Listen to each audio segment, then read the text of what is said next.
He built 140 clubs, a world record for civic organizations. He's also closed $2 billion in real estate transactions. He created the casino industry and was chairman of the Motor City Casino. He has 42 godchildren, and he has 3 daughters, ages 31, 26, and 8 months, and still needs a son, as he says. So he will be trying, he told me, one more time. One more time. And he's also married to Stephanie Watt. Mr. Strather believes through civic organization, we as Detroiters have the power to save ourselves and should never, ever let others eat our lunch. I welcome to all of us, Mr. Herb Strather.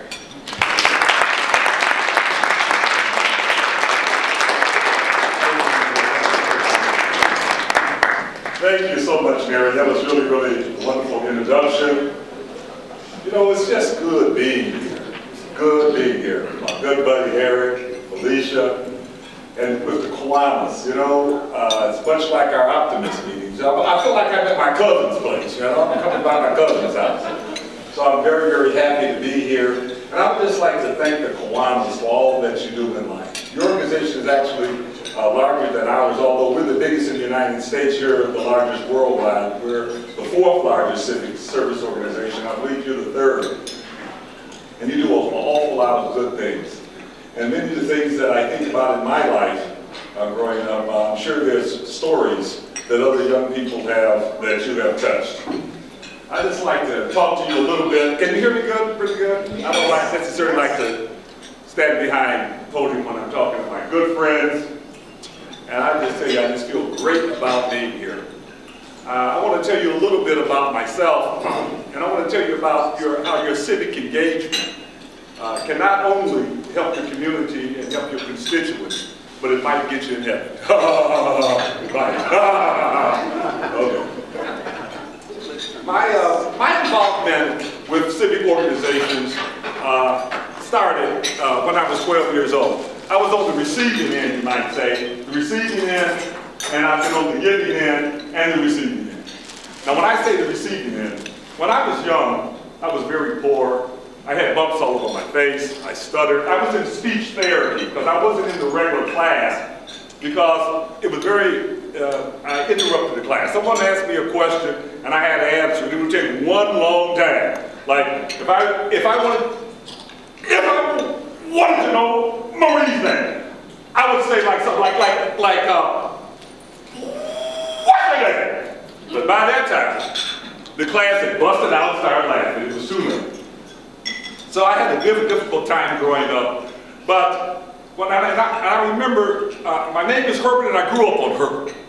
And I remember one day sitting on the curb on Herbert in front of my church, and I said, if I ever get out of this place, I'm going to come back one day and save my community. That's the only thing I thought about being a little kid. And I still remember that day because an optimist club, a civic organization much like yours, came along and saved a little kid like me. They sponsored an optimist oratorical contest. And I participated. Now, the first time wasn't very good because the teacher made all of us participate. I got up on the stage and said, that's not what you can do for your country. That's what your country can do for you. It was too late. Everybody busted out in the auditorium. They thought that was funny. They grabbed their stuff. They overemphasized it. And I did never want to speak again. And my teacher says, no, yes, you will. You know, I was swelling up, boy, I was really something. But she made me speak. And I entered the oratorical contest 3 or 4 times. And one day, I won.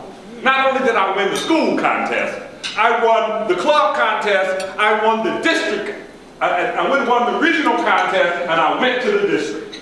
Now, in the district, there's 5 speakers, 5 girls and 5 boys. And I beat out 2,500 people. I didn't win the number 1 spot. I won the number 2 spot. I didn't win the scholarship, but I did win the scholarship. I won a new view of life. I knew from that day that I would be an optimist the rest of my life. And I did not know it then, but I would one day have great impact on my city. Now receiving such a wonderful thing I joined optimism real early, and I just became a total optimist. And I decided to give back by building clubs, by doing the right civic thing. Are there any builders in the room? Are there any builders in this room? When I say builders, has anybody in this room ever built a civic club? Well, you know, I've always felt that in my life, I had the good life of being an optimist. I had an obligation to give back. Because how about little kids that didn't have an optimist club, or who does not have a Kiwanis club? Don't they enjoy the good life? So I thought it was a responsibility for me to pay back. And the way I wanted to pay back is build optimist clubs. And I built optimist clubs everywhere. I built them in my church. I built them in where I live, work, played, or prayed. In the churches, I built them in Hartford, Tabernacle, Our Fathers, Unity, Westside Unity, Little Rock, Greater Grace. I built 24 in Detroit churches. And where I lived, I built 3 clubs in Riverfront. 3 of them. I built 3 of them. You kept going, but I built 3 clubs. We're not talking about schools, Western High School, Cass Tech, Friends School, on and on and on. The last club I built was the Developers Optimist Club of Detroit. So I've spent my life in civic engagement. And that's what I come to talk to you about. Losing ourselves, doing something that we love. Losing ourselves. So I remember even building optimist clubs at the Department of Human Services offices that I owned. I would organize employees, and they would build an optimist club that adopts the schools around them. But first, how does this turn into dollars and cents? How do you convert your civic engagement to such a good life? Now, I say to you, ladies and gentlemen, that we got to lose ourselves in helping others, because you get anything out of life you want if you help enough others get what they want. But we have to have something that we would die for. Now, Martin Luther King said, if you haven't found something that you would die for, you're not fit to live. Now, that's a strong statement, because I've asked myself, you know, I think I would die. I think I would die for my children. I think I would die for everybody. A lot of things I believe I would die for. But if somebody put a gun in my head, I'd be able to change my life. But if you won't die for it, would you sacrifice your life for it? I mean, maybe not your life, but would you sacrifice yourself for it? Would you give what you own? Would you give it all? Would you cry about it? Would you be dedicated about it? Would you develop your life to making it happen? I say civic engagement is just a good life. It's good to be civic involved. But now, in terms of how this might have impacted me, I remember I felt that I was just working to fund the clubs. You know, I make $1 million a year and turn around and I've given away 2,700 scholarships. So my partner said, Herb, all you do is take the money for your optimist clubs. That's all you do. She got on my case. So we didn't quite make it the rest of the time. I still wanted to be just a philanthropist. So we kind of divided up the assets, and I continued doing my philosophic work. Not with an angle to get money, no. But because I've been blessed and I love it so much. And money comes with the territory. In order to be a great philanthropist, which you are, by definition. Now you say, a philanthropist, you don't have to write checks out to be a philanthropist, but you have to give. And I want to ask you a question. What's more important, your time or your money? I say your time. Because you can get more money, but your time is precious. You only have so many seconds a day and so many years to make it. And the fact of the matter is that none of us is going to get out of this deal alive. So if we're ultimately going to die anyway, let's die for something. Well, God, we're going to die for nothing. We've got to leave our imprint here on earth. Now, when I was growing up, being very poor on welfare, food stamps, you know, I said, I want to be rich. That was different than being a philanthropist. I wanted to be a philanthropist too. So at 12 years old, I argued with my pastor. I want to be rich. You can't do it, Herb. It's harder to be rich than a camel to go through the eye of a needle. I want to be rich. I just argued with him. He's fine. I said, okay. He says, now, you know, and he said, okay, you can do it. So I was tithing when I was 12 and 13 years old. That's the only thing I knew that I wanted in my life. And my pastor died. And that old mentality set back in. I was about 16 or 17 then. And he thought, that you couldn't be rich and be a Christian. You know what? I found another church. I hate to say that like that, but I did go back in the church and the life the way I was thinking. I became a student of Christian Science for many years because of the philosophy of life that I enjoyed. But being that, my focus was just not on how much money I made and how and accumulating cash. It was on giving it back, because you can make a lot of money and give it away. And I very well know that. You know, I've made tens of millions of dollars and given them away. I could use some of that right now, Eric. So let me tell you just a couple of things about maybe how being involved civically have impacted me, and I didn't even figure it. I never figured it in. But as I look back through the biscuit of time and I see what has happened in my life, I see, look what happens when you lose yourself in trying to help others. Look what happens. Number one, I can give you a couple of examples. The ideal of the casinos themselves, for example. I only had 14 days to get 7,000 signatures. Can you imagine somebody taking their money, the only cash they had at the time, which I wasn't wealthy, I had maybe $10,000. I think I had 8,000. And I took that money and I put it all on a gamble to get enough signatures in 14 days. But you know what? After 7 days, there was only 2,500 signatures I had. And that day I cried. I said, how can I had to get 4,900 signatures, and I had 7 days. And I thought it was impossible, but I'm an optimist in real life. And I said, I'm going to go for it. Now, I was working 16 hours a day. I had to catch everybody when they got off work and change shift, like the post office when they got off at 4 in the morning, at 12. I got them at each shift. The city county building. I wasn't sleeping much, 2 or 3 hours a day, but I was trying to get the signatures.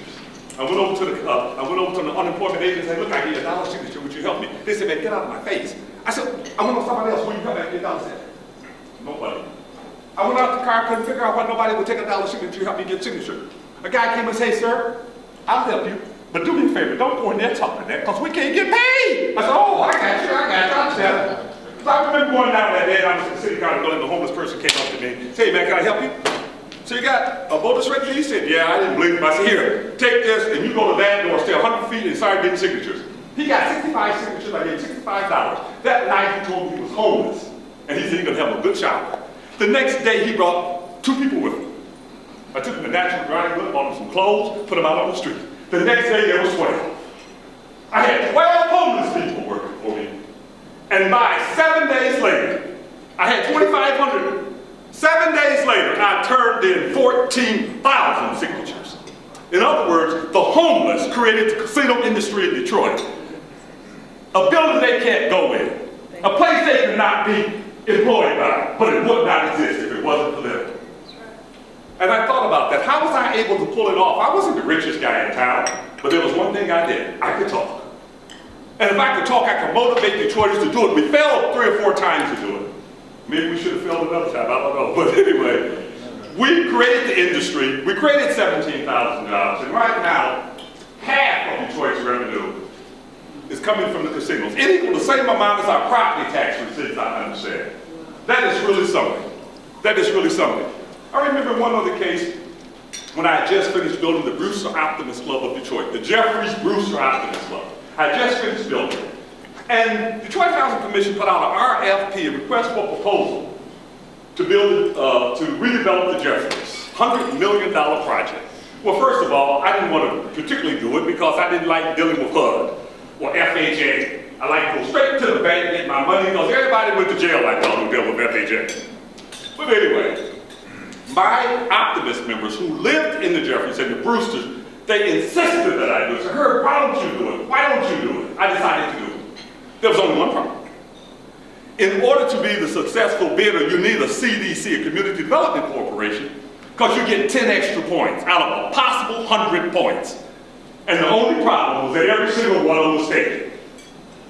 I said, but I remembered one thing that I promised when I was a kid, that I was going to come back. And I said, here it is. Here's my bid I'm going to give you. And we'll call it even either way. He said, Herb, call it even. I mean, you're putting this bid, don't you want it? I said, here's the best I got. but let's just call it even. He maybe not understood what I said, calling it even. I was going to give it the best shot. But when these other CDCs found out I was in it and I was submitting, he told me they all quit and wanted to join me. I said, are you serious? He says, man, they all said, excuse me, I want to go with Strather. So I did win that bid with 98 points out of 100. That happened because of my civic engagement. And today, what I came here to talk to you about was civic engagement and maybe how you can get involved. I got an issue.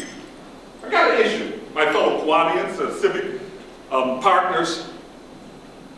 I look at Detroit, you know, a dynamic city. I go down to our community. And in northwest Detroit and other very good areas of the city, there are quality homes. You may find 1 or 2 vacant houses on the block, but they've been there.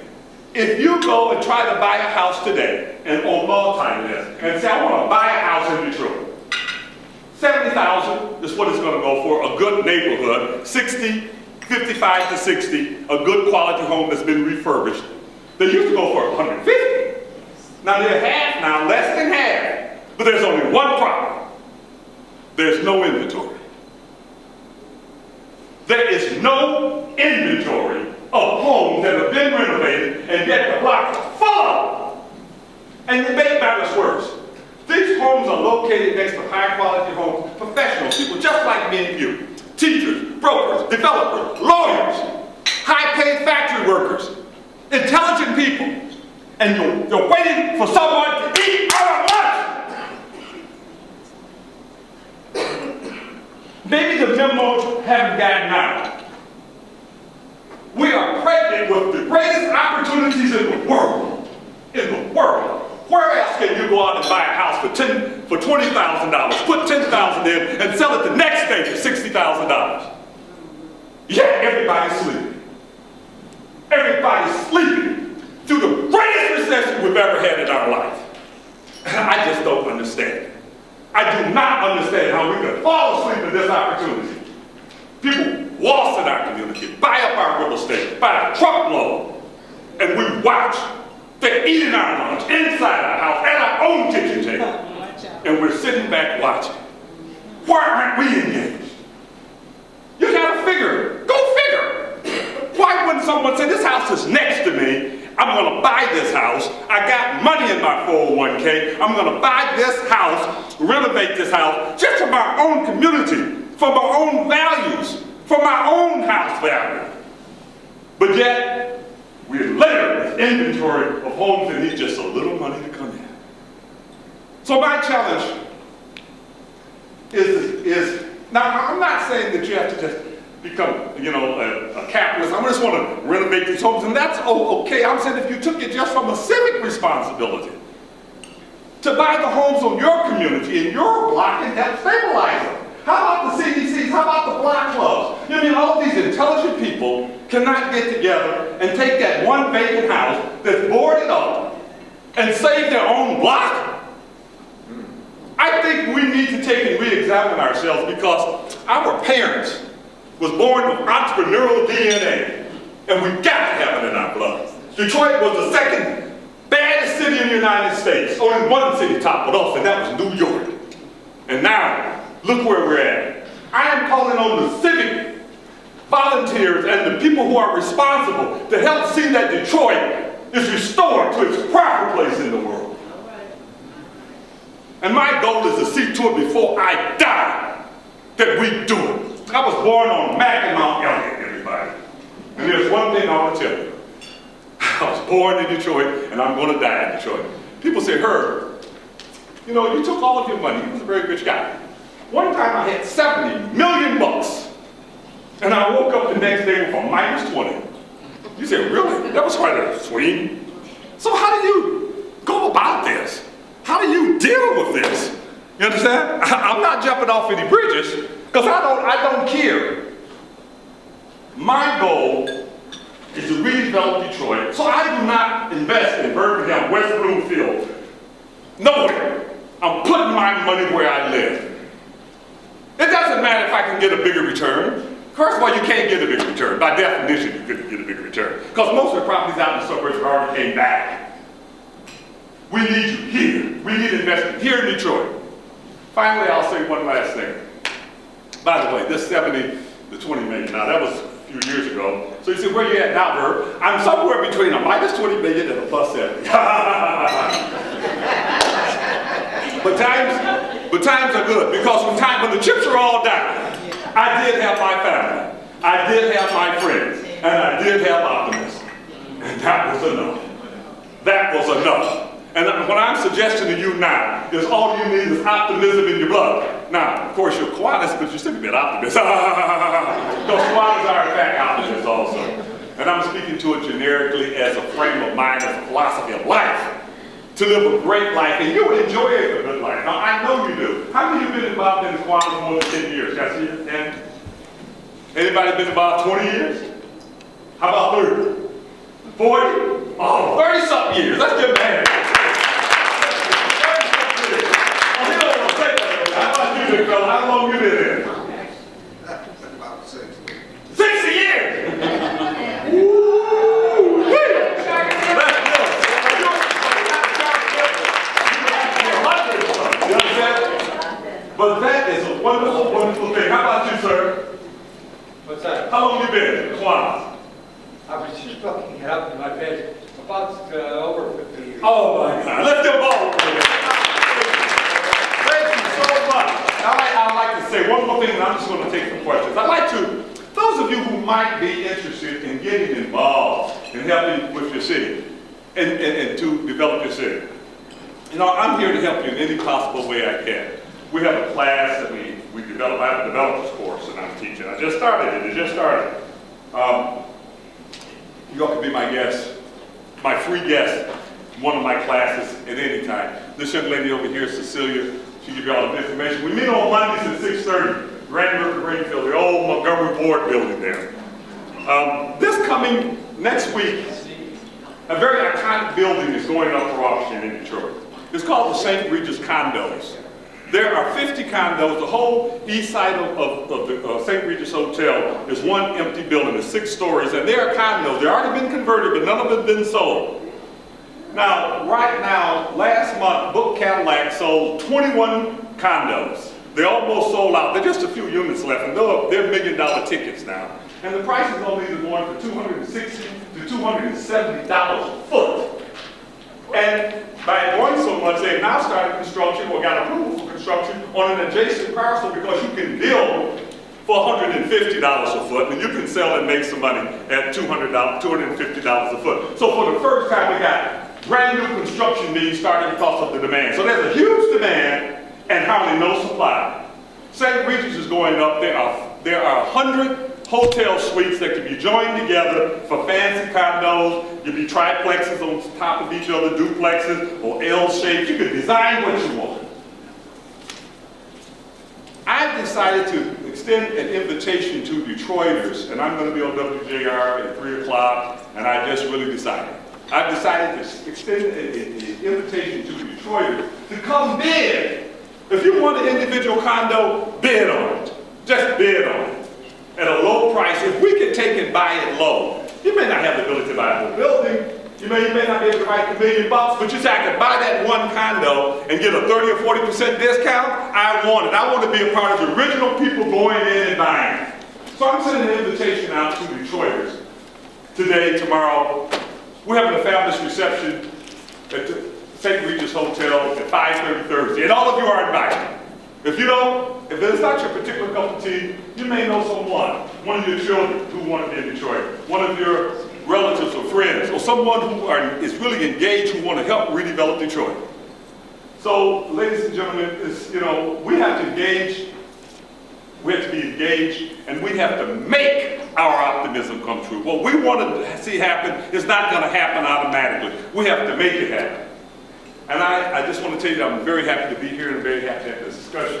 And at this moment, I would like to open the doors if there are any questions any of you may have. Yes?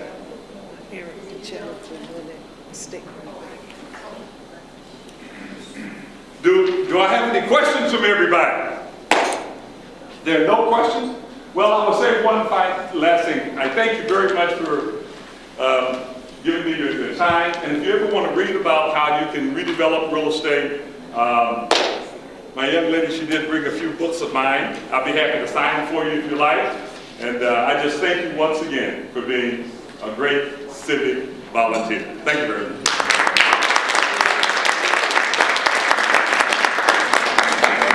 Thank you, Herb. Mrs. Strather, I'd like to present you a Bell Kiwanis Club #1, something to remember us by. And if you need our help, just ring the bell and we'll come. All right. Thank you. Thank you very much.